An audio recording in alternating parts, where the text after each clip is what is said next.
Statistically speaking, the Wild West wasn't quite as wild as pop culture would have us believe, but it also wasn't the land of sunshine and campfire songs. Out there, the most dangerous outlaw wasn't a gunslinger in a dusty saloon. It was the winter wind itself. Quick-draw duels, rattlesnake bites, and barroom brawls all made the frontier dangerous, sure. But if you were a cowboy riding the Wyoming trails in 1870, your greatest enemy was the cold. And not just bundle up and shiver cold, this was the kind of bone-splitting, breath-stealing, soul-freezing cold that could kill a man in hours. Now, most of us like to think we'd have been tough enough to survive out there. Maybe we imagine ourselves wrapped in a buffalo hide, sipping whiskey by the fire, and waking up ready for another day in the saddle. But the truth? Yes, you would have died in the Wild West. More men perished from frostbite and hypothermia than from bullets or stampedes. Survival meant inventing methods so extreme, so bizarre, that even modern military experts still shake their heads in disbelief. In this story, we're going to uncover 14 of those brutal survival techniques, tricks that kept cowboys alive when the land itself seemed determined to bury them. Some involved whiskey, some involved horses, and some were so disturbing that other cowboys refused to even try them. But those who dared became legends, the ones who came back from the trail alive, while others froze where they fell. But before we ride out into the blizzard together, make sure you subscribe to the Sleepy Historian tonight. Leave a comment too. Let us know what other pieces of Wild West life you'd like to hear about. Saddle up, partners. This is going to get cold, real cold. Part 1. The night that could kill you. It was February 1870, and the Wyoming plains felt like a graveyard waiting to claim the living. Cowboys on cattle drives weren't just herding animals. They were wrestling with death every single night. With temperatures plunging well below freezing, the wind slicing through layers of wool and leather, and no heated shelter in sight, survival was a gamble. More men were buried by blizzards than by bullets or stampedes. Winter was the true outlaw of the frontier, and it took its victims silently.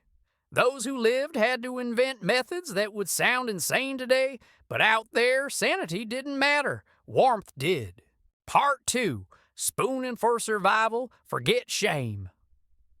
On nights when frostbite crept under your skin like a slow poison, 3 or 4 grown cowboys would strip bare and crawl into a single bedroll. Skin against skin, they rotated positions every 47 minutes. The coldest man always took the middle. The strongest rotated to the outside, guarding the weaker from the wind. Trail boss Jack Stevens once recorded saving a man named Billy by sandwiching him between himself and another boy. By dawn, Billy was alive, though Stevens swore he felt like he had wrestled the devil. Their combined body heat could raise the temperature by 60 degrees. For some, it worked. For others, it became a deadly gamble. Part 3. Sleeping with horses. When human warmth wasn't enough, desperate cowboys turned to their horses. A horse's body runs hotter than a man's, about 101 degrees, and its thick winter coat radiates heat like a living furnace. Cowboys would press themselves naked against the horse's belly or flank, hoping to steal its warmth. But horses don't always sleep soundly. One kick could shatter bones, a sudden roll could crush a man, and if the animal bolted, it might drag its cowboy companion across the frozen prairie. Cookie Williams of Montana swore he survived 15 winters this way, sometimes waking with Buttercup, his mare, practically lying on him. If the horse pressed too close, it meant the night was colder than hell. Part 4. Fire beneath the bed. The fire pit method sounded clever. Dig a shallow pit under your bedroll, fill it with hot coals, and let the earth radiate heat into your body as you slept. In practice, it was Russian roulette. Too few inches of dirt covering the coals and you'd wake up cooked alive. Too much and the warmth never reached you. Worse, the burning coals released carbon monoxide, silently paralyzing cowboys until they lay awake but unable to move, while their flesh roasted beneath them. Many died this way. Burning Bill McKenzie survived but carried scars across half his back for life. He still swore it was better than freezing to death. For most, it was a death trap disguised as a blanket. Part 5. Whiskey as Fire, they called it, stoking the furnace. Cowboys didn't just drink whiskey to get warm, they measured it with scientific precision. One shot of high-proof whiskey 30 minutes before sleep could raise core body temperature by 4 degrees for 3 hours. Wake up around 2 a.m., take another shot, and it might carry you to dawn. Too much, and the blood-thinning effect would kill you faster than the cold. Too little, and frostbite claimed you anyway. Whiskey.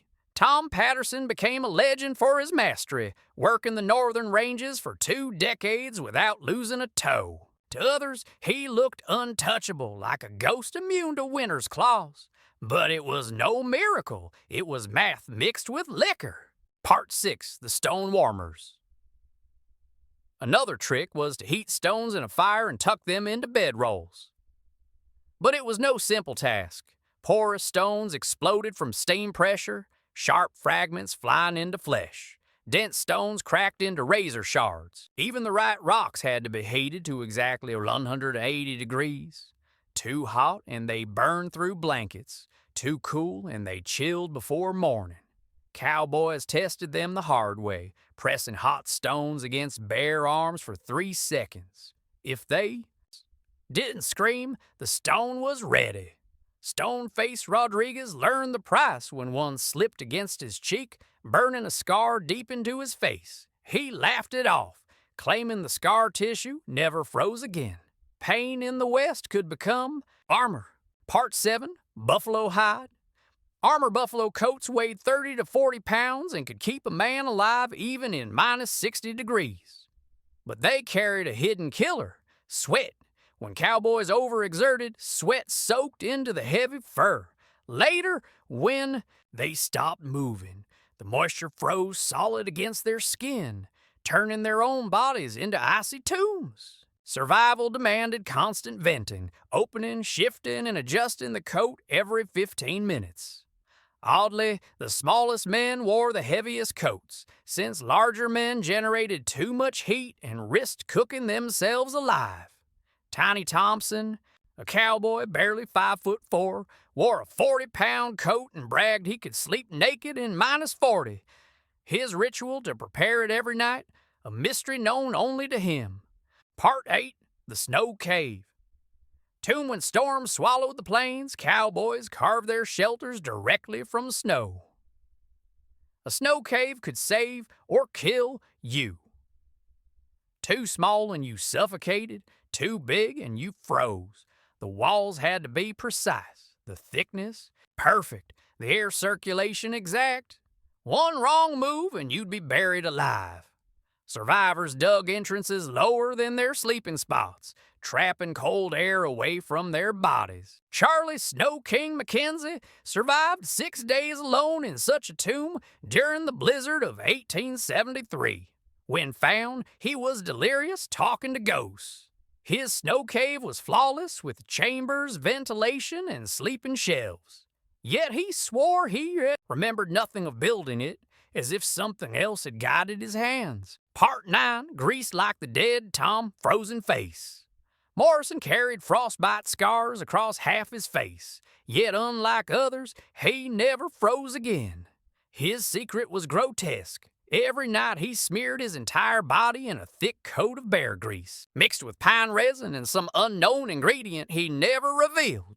The layer sealed in body heat so effectively that snow never melted when it touched him. He looked like a corpse, shiny, pale, reeking of death. Other cowboys tried to copy his method, but without the secret formula, they either suffocated under clogged pores or froze when their version failed. Morrison, the walking corpse, lived through the killing winter of 1870 while countless others perished. Whatever his secret was, he took it to his grave. Part 10. Death's Rotation. The buddy system was a miracle for some, but a coffin for others.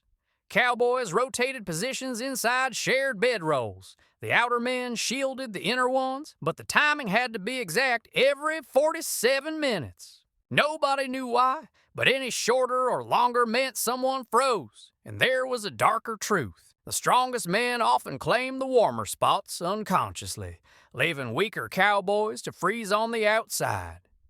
At dawn, survivors sometimes discovered one or two frozen corpses still locked in position.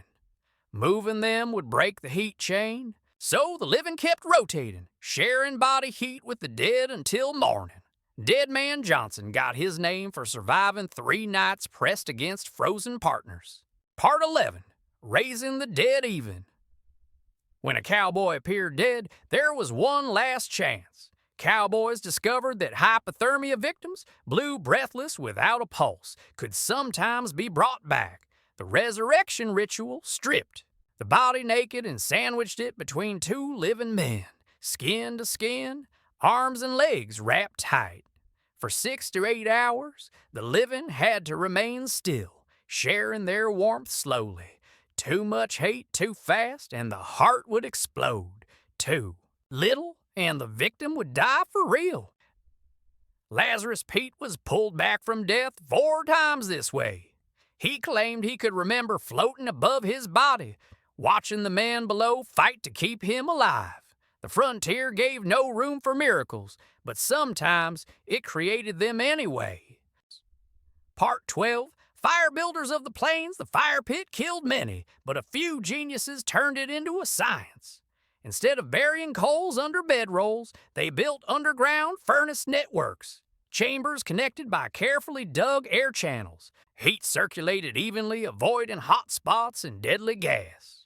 Once lit, these underground furnaces stayed warm for 3 to 4 days without tending. Building one took 15 hours of backbreaking work, calculations of airflow, and perfectly placed stones. Only 3 men ever mastered it, known as the fire builders. Ranch bosses paid them extra just to construct these miraculous camps. In a land where a mistake meant death, they engineered survival into the frozen soil itself. Part 13. Blood of alcohol. Some cowboys took the whiskey furnace further, turning it into chemistry. They rotated drinks through the night. Whiskey for immediate heat, rum for steady warmth, and pure grain alcohol for emergency boosts. With timing perfected, they maintained body temperature as if their veins carried liquid fire. Chemical Pete Martinez could work shirtless in sub-zero storms, never stumbling, never shivering. His breath burned like liquor, yet he never seemed drunk. Cowboys whispered he'd replaced half his blood with booze. In reality, he'd built tolerance over years, crafting a lethal art that killed imitators by the dozens. To him, alcohol wasn't a drink, it was fuel.